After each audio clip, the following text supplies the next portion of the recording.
All right, we are recording for Tale 42, the penultimate one in Grimm's Fairy Tales. Dr. Knowall, which, I was not entirely sure what to expect, and it was kind of funny. Kind of short as well, only being about, 2 pages. So the premise is you got a peasant who, he's poor. The way he makes his money, at least part of it, is he has a cart that he fills up with wood, and he has his oxen carry it for him, pull it for him, and he sells it to a doctor in the nearby town. And seeing that the doctor, has nice food and all that, he's like, okay, doc, can you tell me what it takes to become a doctor? Because I want some of this. Or just even, is that possible? Oh yes, that is soon managed. What must I do? In the first place, buy yourself an ABC book of the kind which has a cock on the frontispiece. I'm not entirely sure completely what this is referring to, but how it is later, when he's going through the book. Yeah. The doctor, however, sat still and opened his ABC book, turned the pages backwards and forwards, looking for the cock. I have a feeling it's referring to what we would call a bookmark today. I'm not entirely sure. I don't know all the etymology of the word cock, but I am assuming that it is referring to something like that. And hang on, do I have everything that I have in my work is a little bit oh wait, it was that one. Just a moment. I think I have a bookmark that in a way this old bus pass would be an example. But here's one from my old college days that it might be more so shaped like this. Just I kind of imagine it would be like that, more of a strap. But anyway, get one of those books. In the second, turn thy cart and thy 2 oxen into money, and get thyself some clothes and whatever else pertains to medicine. Thirdly, have a sign painted for thyself with the words, I am Dr. Knowall, and have that nailed up about thy house door. Simple as that. Okay, I was just looking at this image here. That it's a nice image, but not really telling you much about the story. It's just that the peasant is up on the bridge with the cart of wood. Anyway, what ends up happening is he is doctoring now for a bit, and not for a while, but not too long, it is how it puts it, when a wealthy nobleman comes to town and is basically saying, got some money stolen. Doctor, will you help me? And he's like, sure, just, can my wife come with me? Of course, come on.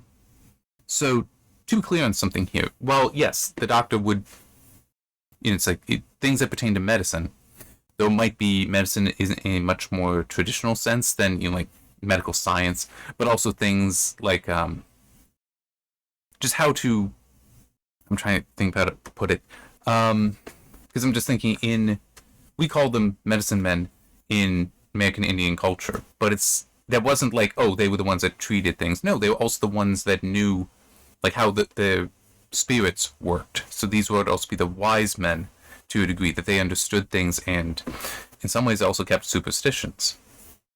Like there's one, I can't remember his name, but it was an interesting thing because he was also the warrior chief, and one thing about him was he never allowed any metal to touch him or anything of him. And he was a great warrior chief. He led his people to many, many victories. But one day, it's also no, maybe it wasn't him, but his food could never be cut with metal. That's right.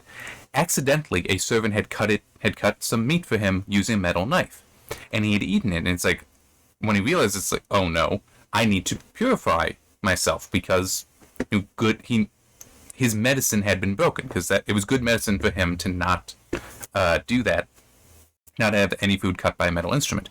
The problem was that the battle was the next day, and the purification process would take longer than that.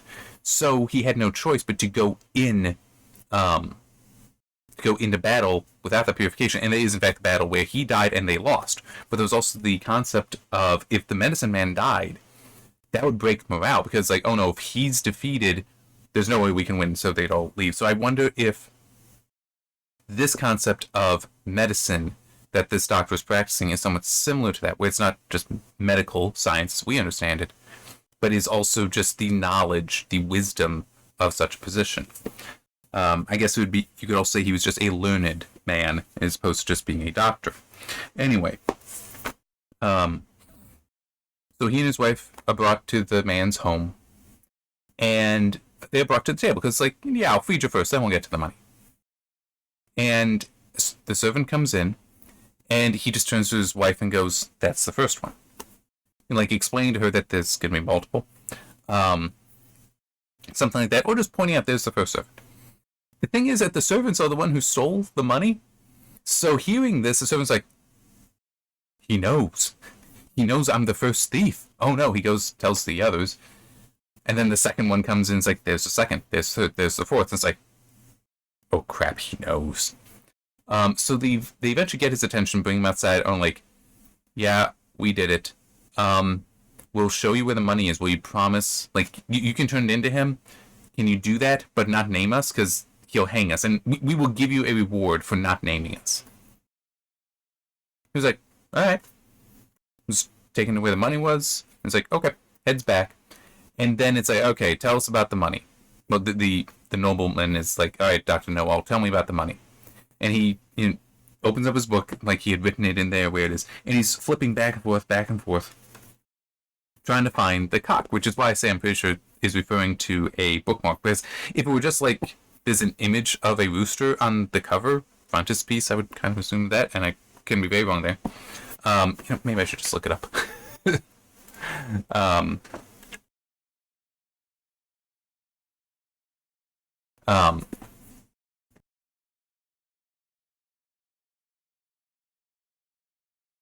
No, it says that it is the title page. So yeah, this is very odd then.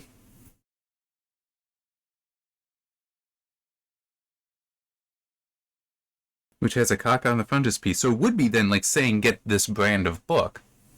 Because yeah, an illustration that faces or immediately precedes the title page of a book section, or magazine. So why is he flipping back and forth trying to find it if it would be the first page?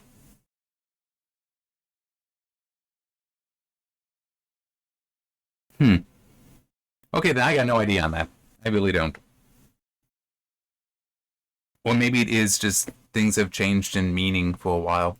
Or he is just looking for the start of a certain section. I'm not sure now. Anyway, he's looking for that, and even... What does he say? I know you were there, so you'd better show yourself. He's talking to the book, but there's a fifth servant who hadn't confessed and just had crept in to see, okay, is he going to keep his word? And then he says it's like, he really does know everything, because he thought he was referring to the fifth servant. But this doesn't expose the fifth servant, apparently, and the doctor does just tell the dude, okay, this is where your money is, doesn't name the thieves, so the thieves give him a reward, as is the nobleman, so he got two rewards out of it, which, is definitely pretty neat, and became a renowned man as well, so things turned out very nicely for him. Kind of a fun story. I don't know why my mouth did not want to quite get that syllable correct. Anyway, I'm unsure if there's a moral here. I feel that there is to a degree, in just the idea of it is mocking. Well, it's mocking doctors. The idea of doctors there, where sometimes, yeah, they do get just lucky, and sometimes, yes, they are just peasants, not much different from you. So, yeah, I mean, don't hail them too highly. Because also, I mean, the nobleman was fooled, so were the thieves. They were all fooled, thinking that he knew everything. It's like, well, no, he got lucky with what he was doing, with what he was saying. And I will just add that, I mean, yeah, you definitely do need to be cautious about credentialism. Just because somebody has a piece of paper that says that there's something about them, that doesn't mean it's really true. I mean, it's like how I don't have a English degree, but I've written 5 novels and I'm working on a 6th. I mean, I don't have a background in it, I'm doing it, but there might be, it wouldn't surprise me if there are people that teach English that they've never written something like that. And it's like, I'm teaching literature. It's like, have you ever written a book? No. Not to say they're not competent teachers, but just, you do need to be cautious with credentialism. And it can lead to some other things as well. I'm just trying to think, because unfortunately I also can't quite remember his name. But part of the, so I can't use a specific example. Yeah, just can't think. But I could probably figure out who it is if I do some looking. It's just every time I'm thinking of the name, I know I'm getting other names that aren't correct. But basically, there was a dude, this would have been in the 50s, 60s, 70s, who he was the face of news, right? At least in America. The face of news. You would turn on the news to hear him tell you what the news is. That man would not have been allowed to actually teach broadcasting or news or journalism at the university I went to. Because to teach there, you need to have at least a master's degree, and he would have only had a bachelor's degree. That's a symptom of credentialism, where it's like, well, we need this. It's like, I literally have defined what we're talking about here. It's like, no, we still need somebody else who's actually got a degree that could only have learned, that either learned things that do not pertain to your success, or had to learn from your success, but we can't learn from you. That's right. There is also one person who at the Wikipedia suffers from this. Wikipedia suffers from a lot of things, but there was a professor there who is very successful. He's written many papers, is significant in his field, and he wanted to correct something on his Wikipedia page that you know, like pertains to him. He knows his own history, and they're like, no, we can't allow that. Why? I'm the ultimate source here. It's like, because we need multiple sources. It's like, you made a mistake. These things are wrong. What would it take for me to do that? And it is absurd, because it's like, in theory, if he were to just like post the correct information on Facebook, then Wikipedia would be like, oh, okay, because now we have the source of Facebook to use. It's like, instead of the person who actually did the work. Yeah. I guess another way to put it would be as though if somebody tried to provide an analysis of one of my books and declared, this is what this means. And it's like, and if I were to like, no, that's not what it means. Just because if they had like a master's degree or they had a PhD in literature, people being like, oh, well, he must know. It's like, no. Credentialism is really stupid. And also, I would add this with credentialism. Credentials are not natural. They are created. Which means that there was always one person who created them. There was always one person who was first. Well, who was before them then? I was like, there was a first person that would have a teaching certificate who taught that person. They didn't just spring forward a teacher. They were taught. But the people before them lacked that credential. So does that mean that they weren't teachers? Well, no, they obviously were teachers because they were able to teach them. So it's, yeah.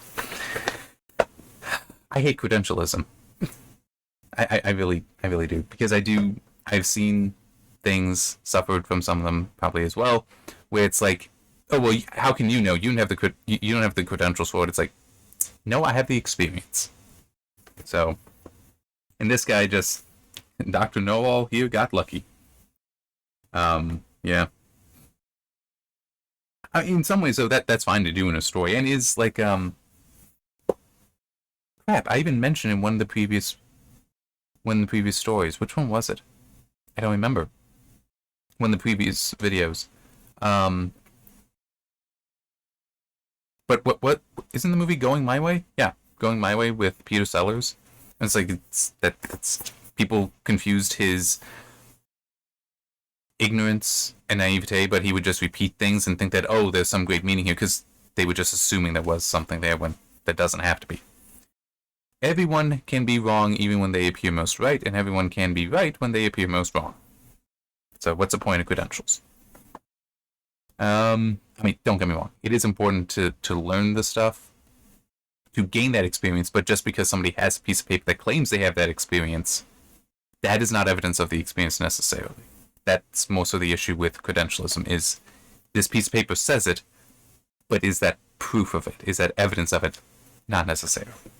The dude just put up a sign. to say he was a doctor, and that's all it took. All right.